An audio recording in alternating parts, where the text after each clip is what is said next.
Can there be a debt crisis in the middle of a monetary and fiscal stimulus? Of course. Of course it can happen. A debt crisis tends to happen when the risk that investors perceive is not just on the flow of new debt, on the new issuances, but on the stock that they already have in their portfolios. So what happens is that once inflation starts to creep up and investors see that they are having nominal and real losses in their bond portfolios, you see at the same time that there can be significant outflows from those portfolios, both by not buying enough of what is being newly issued, but also getting rid of part of what has already been issued. And that creates a debt crisis, even if the central bank is purchasing a significant amount of those bonds, and even if rates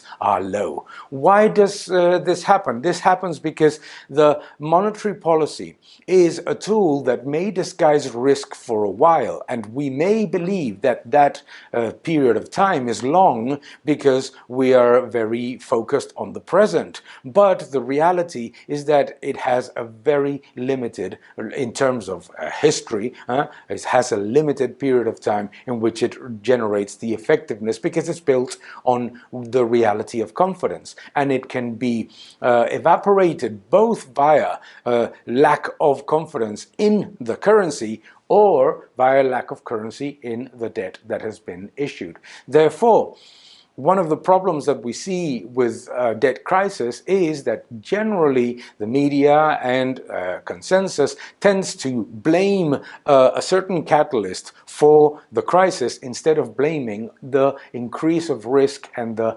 accumulation of risk generated throughout a period of excessive optimism. And risk builds slowly, but it happens very fast. So we need to understand that a debt crisis can happen with strong monetary and fiscal intervention, that we can definitely see an elevated risk generated in the level of complacency in which governments are right now, considering that deficits don't matter and that all they have to do is spend in recession or in growth periods. But we also must understand that once that debt crisis happens, it can generate significant ripple effects both on the currency and on the debt that has been issued and newly created.